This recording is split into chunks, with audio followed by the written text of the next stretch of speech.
Today marks the 1 year anniversary of the Nintendo Switch 2. With that, I wanted to go over my favorite games so far, my thoughts on the generation so far, the future of the Switch 2, and how it compares to past generations. If you watched my other videos, you saw that me and my friends went to the midnight release of the Switch 2 a year ago today. Back then, I pledged that I would release a bunch of videos, and I released a couple, but life got in the way and I stopped uploading. Anyways, we're back. It seems like there will be a lot more Nintendo stuff happening in the near future. There's a rumored Nintendo Direct next week for the first time since September when I actually was uploading videos. And yeah, I just wanted to get back into making videos, and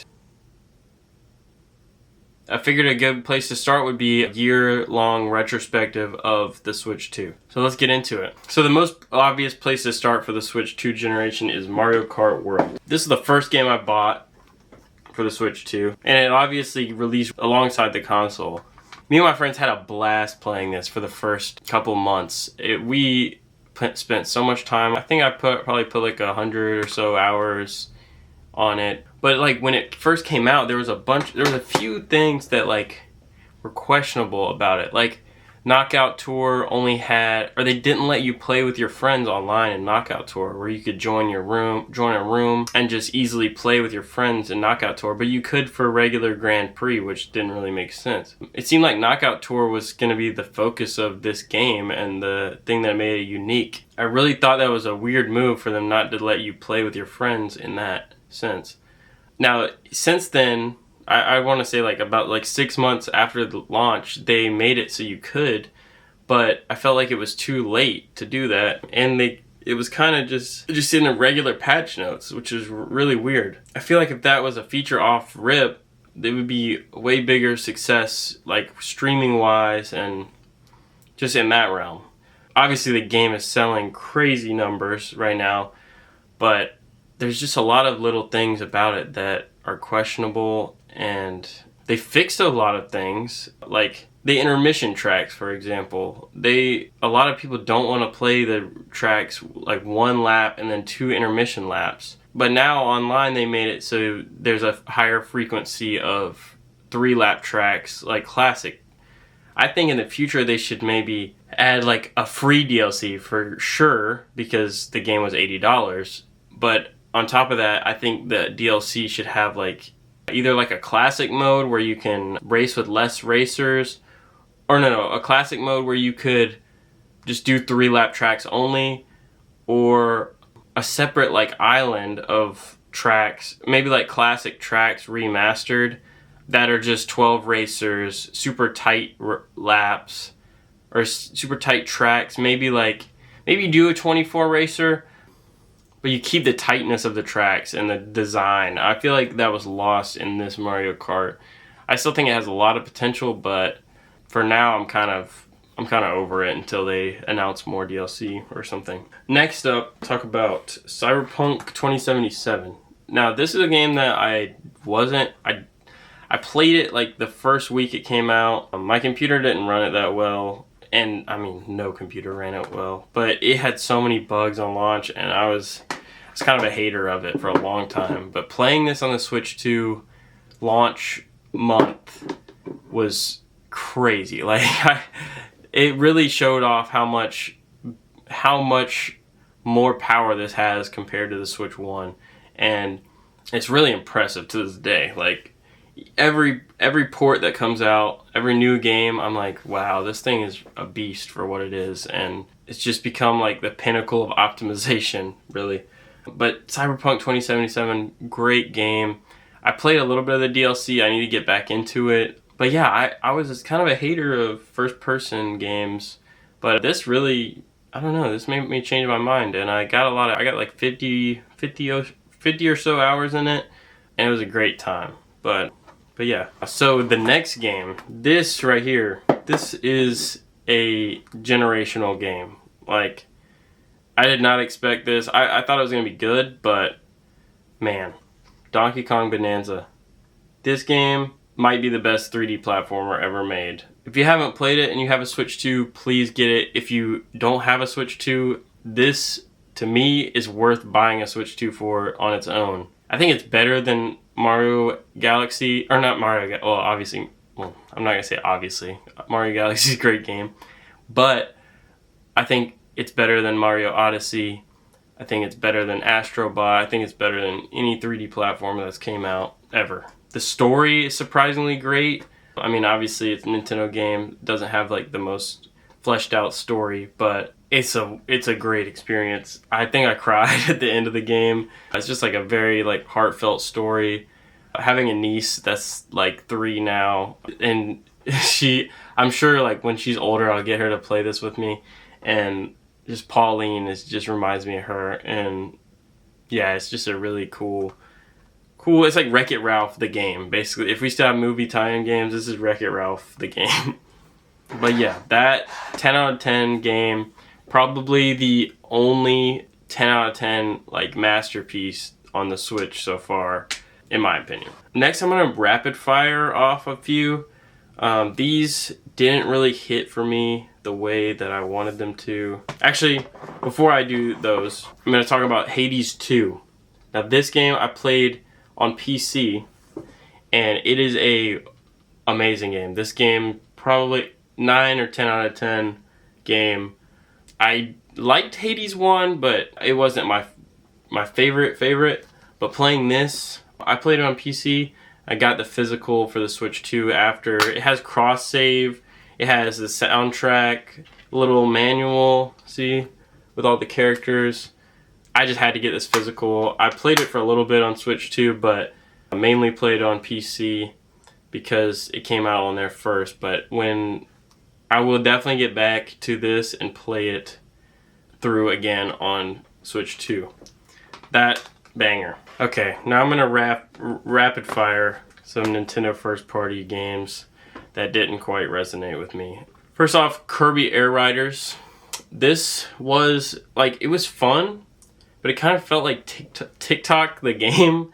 Like there's just way too much going on. Like the novelty wore off kind of quick. I feel like you have to be pretty dedicated Nintendo fan and it's a pretty niche audience. Not like niche as in amount of people that play it, but I just don't know if it's for the general public. Like maybe I think it's definitely more of like a Japanese centered release. I think it sold really well there. But yeah, I mean, obviously with any Sakurai game, there's a lot of charm to it, and like there's so much depth to like collecting stuff and like just the little things. But I played like through the main story and a little bit of City Trial, and I don't know. It's good. It's good, but it's not something you're gonna play every day, and it's hard to. It's one of those games like I'm the most like diehard Nintendo guy that I know, besides my friend Peyton probably, and it's just hard to like introduce games like this to like your casual gamer friends, or even friends that play games on other stuff, but like you just want to play like couch co-op. This is really not it for couch co-op, honestly, unless of course like you have friends that played it in the past or played Kirby Air Ride. I don't know, but yeah, it's a good game. I would get this discount if you do get it, like buy it on Facebook Marketplace or eBay. But yeah, next one is Hyrule Warriors Age of Imprisonment. It's another Hyrule Warriors game. They're alright. They're good. They're basically 7, 8 out of 10 type game every time. It does run way smoother than the Switch 1 Hyrule Warriors, which makes it a lot more fun and more enjoyable. But honestly, I think I don't really know if it's the Warriors gameplay or just that I'm tired of this Breath of the Wild, Tears of the Kingdom story. I think that's really it. That mixed with, I just don't really care anymore about that story. I kind of want to move on, and I just got this really because I need Zelda, and it didn't scratch that itch. I really didn't give it much of a chance though. I'll go back and play it eventually, like I did with Age of Calamity. But yeah, Hyrule Warriors Age of Imprisonment, I don't know. Not for everyone. And this next one is pretty disappointing. It's not terrible. You might have heard it was, but And I haven't had the, like, I played it for a few hours. I just don't have the energy or time to keep going. Graphically, amazing game, but it is Metroid Prime Beyond. Yeah, I don't know. Just waiting so long for this. I mean, I wasn't a Metroid fan since the last one came out, but if I was, man, I'd be kind of disappointed. It's development hell. Like, there's no other way around it. Like, that's just what happened. And I think there's a good game in there, but I think with them trying to make it open world somewhat, or Nintendo trying to force open world, and Retro Studios not really liking that and wanting to change it, I think that it just makes it a Frankenstein's monster type situation. And the dialogue and stuff with the Miles McKenzie guy is kind of annoying. I don't know. Maybe one day I'll come back to it. I'm not going to sell it. I think I'm going to collect all of the first-party Nintendo games or the ones that are on cartridge for the Switch 2. But this one just didn't really hit. Yeah, I don't know. I'll come back to it in a few years probably. And then here's another one. Pokemon Legends ZA. I had a decent time playing this. I didn't get too far in it either. It's definitely better than the past Pokemon games. Still, like, kind of soulless. That's really it. The gameplay loop's alright. It just feels behind still. I don't know. Pokemon just needs something new. Voice acting would be nice. I don't know, it's just slow. Every game is slow to start. I'm not the biggest Pokemon fan, but I like, the characters are cool. It's just like, I want them to really get that Breath of the Wild treatment or something like that. And I don't think they're there yet. Pokemon Winds and Waves. First trailer came out a few months ago. It looks amazing, I will say. I hope it's good. But yeah, Pokemon's still not there for me completely. This is a step in the right direction. Winds and Waves hopefully will capture what I'm trying to feel, or what I'm trying to play. Alright, here's another. Mario Tennis Fever.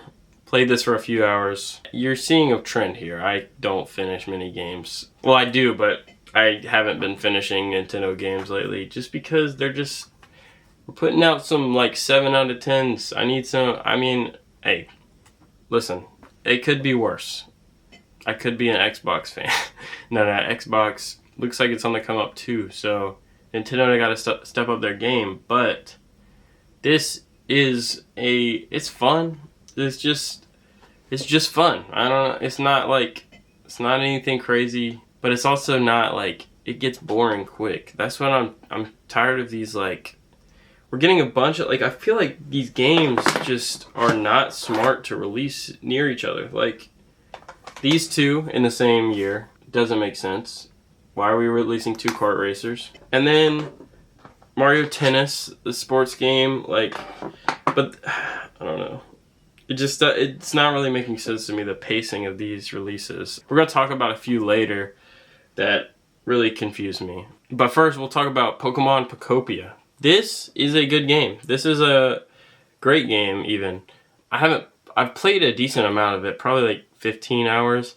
There's a lot to do in this game, and it's kind of like, it's Minecraft, Animal Crossing, and what else?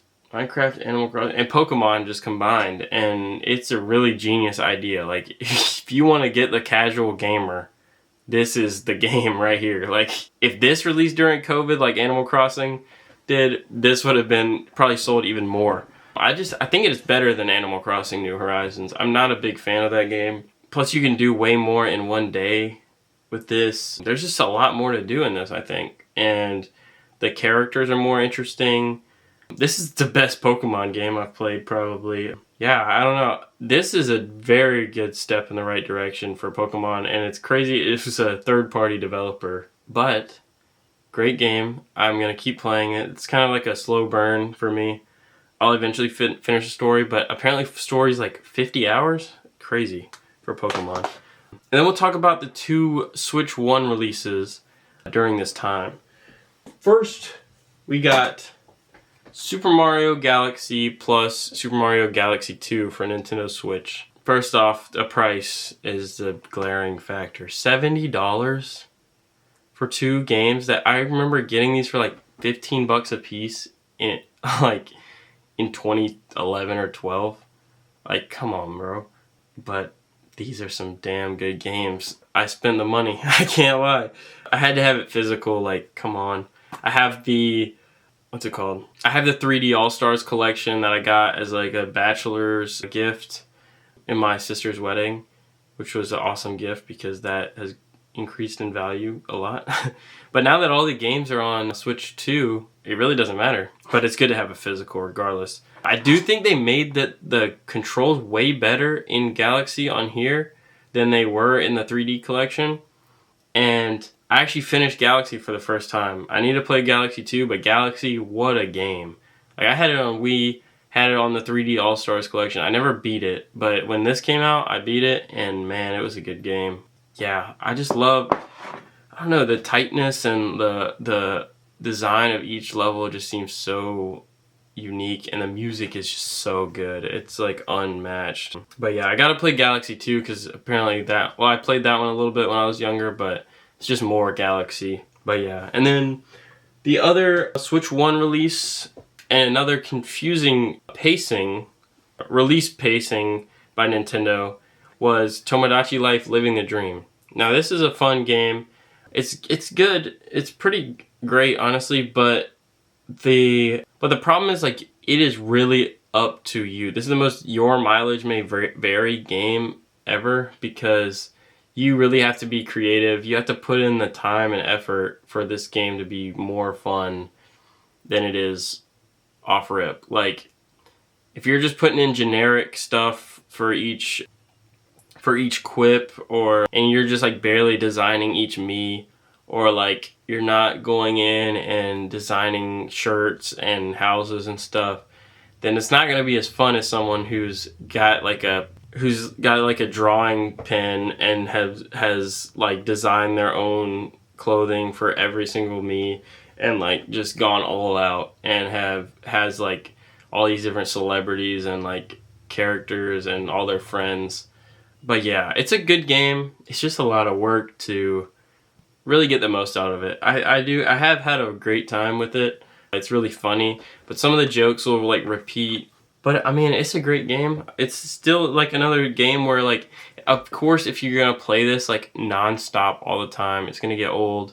But if you play like 15 minutes at a time every couple days, like you'll love it. It won't get old. But yeah, I just don't understand this. Why release this and then release this right after? So we have 2 cozy games, and then we have 2 kart racers in the first year, and we have like no substantial like story game. Like, I really don't get it. I mean, Metroid Prime 4, but they knew that wasn't gonna be like, I don't know. They knew that it wasn't going. Metroid never gets to that point. I think they wanted it to, but like, I don't know. We've gotten a lot of good stuff on the Switch 2, but it really is just that. It's good. It's not great or amazing, besides, of course, Donkey Kong Bonanza. But I will say, on the third-party end, this might be the best year of Nintendo third-party ever. Like, here, I'm about to show you my favorite of third-party this generation. Resident Evil on Switch 2. I got the Generation Pack. This was sold out everywhere. I had to like wait weeks to get this.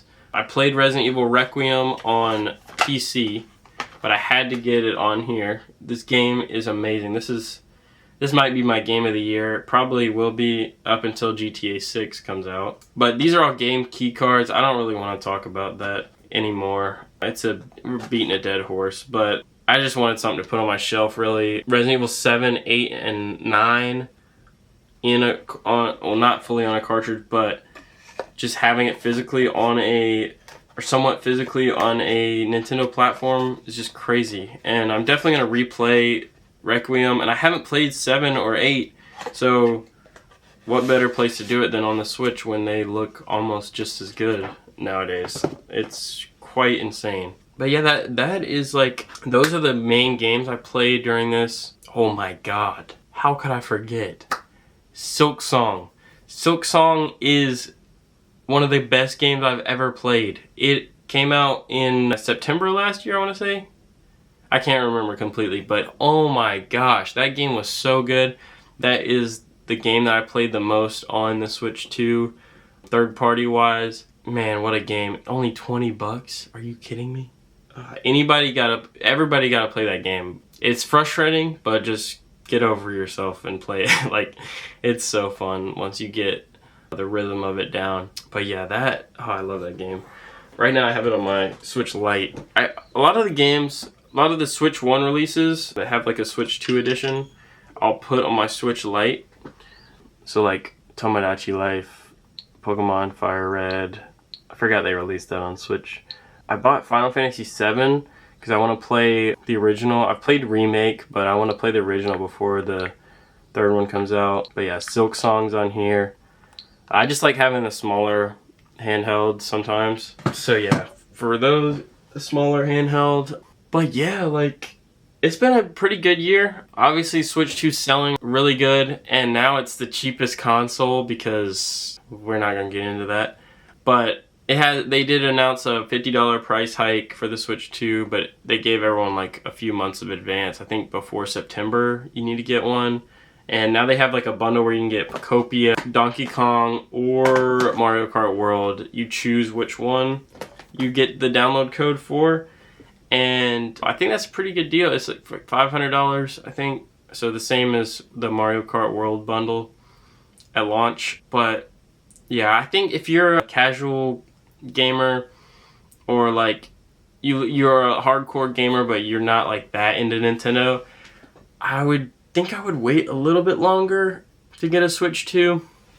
Maybe get it like right before September, because there are rumblings about a June 9th Nintendo Direct, and Summer Games Fest is happening in 3 minutes for me right now.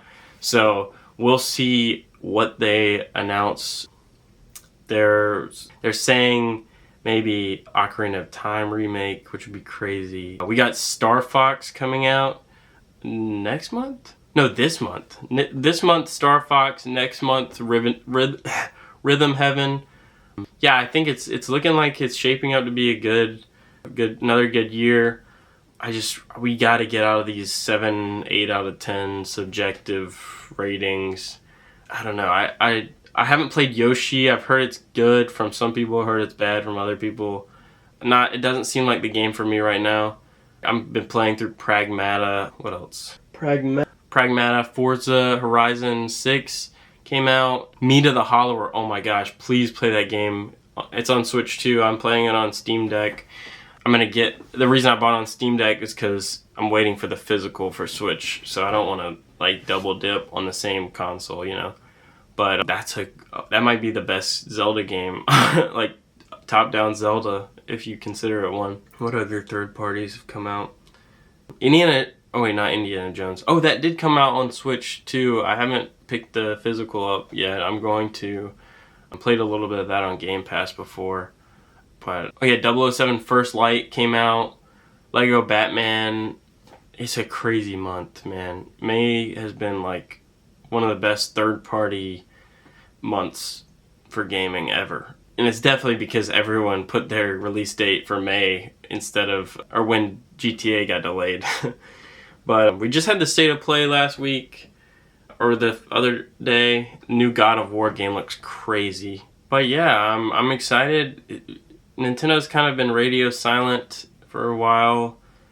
Well, not radio silent, like Star Fox and everything, but I'm really excited for this next Nintendo Direct. I think they're cooking something. Please just give us Ocarina of Time remake, please, or 3D Mario, or 2-second clip of new Zelda that we can wait 5 years for and get delayed a billion times, or I don't know. I need one of those heavy hitters, man. I need a Zelda. I need a Mario. I need a little bit for the 40th anniversary of Zelda, please. Oh my gosh, please. Maybe a Zelda movie trailer. That'd be cool.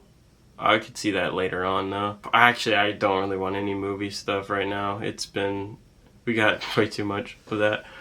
Games. We need games. Please. But yeah. Well, is there anything else? Yeah, honestly, I think that's it for me. I think, yeah, obviously we'll see. This could age terribly or great tomorrow because of Summer Games Fest. And we'll see next week with the Nintendo Direct that actually happens. But yeah, I'm excited. I'm going to try to keep uploading more. Yeah, I just need to get the videos out. I don't need to focus on if they're good or not. Oh my god, is that crazy? I don't know. Alright, anyway, I'll see you on the next one. Peace.